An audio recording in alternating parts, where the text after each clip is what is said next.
Halo good people, apa kabar?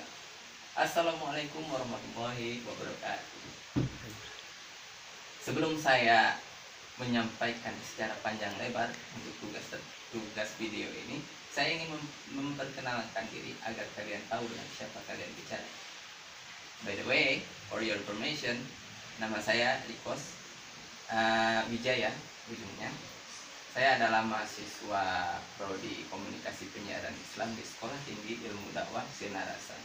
Dan kali ini saya ingin membuat semacam video reaction tentang apa yang saya alami secara pribadi, tentang keluarga saya, tentang dampak juga terhadap lingkungan, serta apa-apa saja sih dampak yang terjadi akibat COVID-19 ini dalam media dakwah yang terjadi pada akhir-akhir ini. Tentu saja ini untuk memenuhi tugas dari dosen saya ya, Ibu Miss Khairunisa yang cantik, kece, badai, mendunia dan membahana di segala alam, tentunya di kampus saya. Oke, yang pertama saya ingin menjelaskan tentang manfaat. Jadi segala sesuatu itu ada sebab dan ada akibat. Dan bila kita ambil dari sudut kemanfaatan dan kemaslahatannya, pertama untuk diri saya secara pribadi sih, kalau untuk manfaat COVID-19 ini, saya rasa ini adalah jawaban atas doa-doa saya selama ini.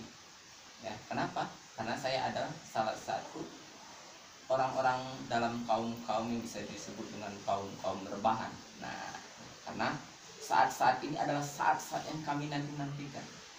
Ya.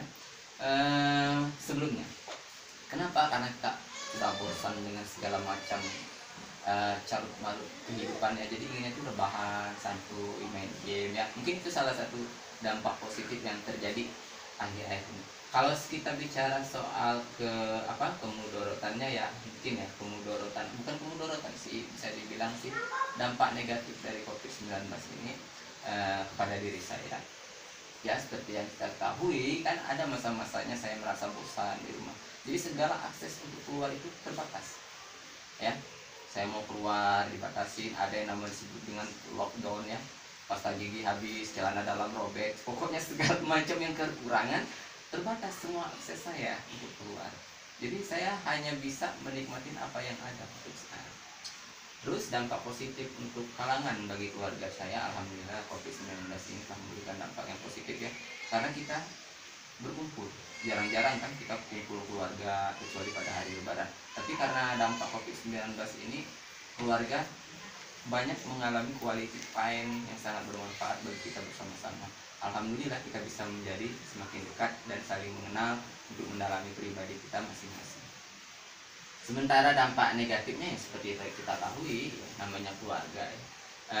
Kurangnya penghasilan kalau menurut saya, karena nggak kerja. Ada juga keluarga dari kalangan saya mungkin, dan teman-teman juga mungkin yang sudah biasa kerja di luar lapangan, itu kan semacam guru, kerja swalayan atau segala akses itu terbatas. Itu yang seperti di informasi kemarin saya pernah baca di media sosial, bahwasanya ada swalayan Ramayana yang memecat seluruh pegawainya karena terdampak ekonomi akibat dari virus COVID-19 ini. Sungguh sangat disayangkan ya.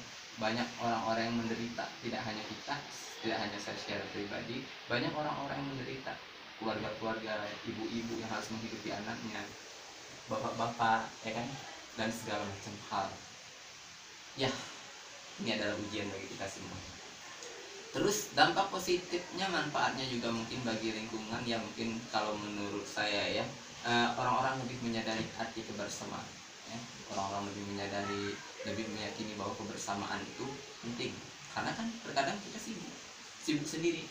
Kadang meskipun kita kumpul rame-rame, kita sibuk dengan aktivitas kita masing-masing, dengan HP ya kan, dengan berbagai macam hal lah, sibuk sendiri. Jadi karena COVID-19 itu menyadarkan kita bahwa kebersamaan itu penting, karena belum tentu besok kita bisa hidup bersama orang-orang kita yang kita cintai. Terus juga berkurangnya, kalau menurut saya manfaatnya itu berkurangnya cabai-cabean di jalan-jalan ya. Kalau dulu kan sebelum covid kan banyak cabai-cabean di jalan, cewek cowok bonceng motor, belum muhrim, pegang-pegangan, peluk-pelukan dan segala macam. Itu sudah mulai berkurang kayaknya. Hal-hal seperti itu kayaknya mesti dipertahankan. Hal-hal yang seperti itu yang membuat dunia itu lambat kiamat. Saya pikir mungkin seperti itu. Mungkin bahasa saya agak terlalu vulgar, tolong maafkan saya. Kalau secara mudorotnya itu tadi terbatasnya akses untuk silaturahmi. Kalau untuk kalangan lingkungan kita, silaturahmi itu terbatas, ya. Kita sesama teman tidak bisa saling dekat karena adanya social distancing, ya kan, dan tidak bisa bersenda gurau seperti dulu, gitu kan, yang meskipun dengan hanya untuk sesaat yang menjelang COVID-19 ini hilang. Karena saya menyadari sangat pentingnya silaturahmi itu tidak sekedar dengan tatap muka, tapi ada hal, ada rasa yang disebut dengan perasaan, yang disebut dengan rindu, yang hanya bisa terpuaskan bila kita bertemu, ya kan? Tatap langsung, berjabat tangan, berpelukan, dan lain semacamnya. Dampak bagi dakwah sekarang ini kalau menurut saya sebagai mahasiswa komunikasi dakwah, ya, dampaknya sangat krusial sekali untuk momentum seperti ini. Saat ini adalah saat-saat penting bagi dai-dai milenial kalau menurut saya untuk melancarkan dakwah-dakwah melalui media sosial. Karena kenapa? Karena orang-orang sekarang fokus pada media sosialnya masing-masing karena berbagai akses yang terbatas, ya kan?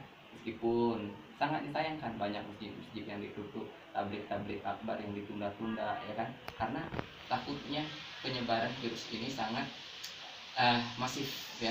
Karena seperti kita tahu tidak hanya di Indonesia saja virus ini menyebar, tapi di Cina, Amerika, Spanyol, Italia, dan bahkan sampai ke Afrika. Jadi ini seperti momok yang menakutkan sebenarnya. Tapi kita sebagai orang-orang beriman seharusnya tidak takut dengan hal-hal yang semacam ini.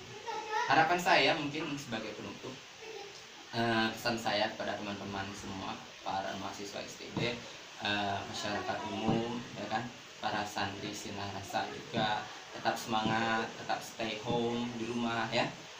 Karena menurut saya begini, ya, saya sedikit mendapatkan suatu pencerahan atau semacam pencerahan dari apa yang saya pikirkan beberapa saat lalu, bahwa COVID-19 itu, teman-teman, sebenarnya dia hanya membatasi jarak tempuh saja, ya kan. Sementara, ya kan, sampai itu kan hanya masalah jarak. Jadi COVID-19 itu hanya membatasi jarak tempuh, tapi tidak bisa dia membatasi pola pikirmu, ideologimu, cara pandangmu terhadap sesuatu, juga rasa cintaku padamu.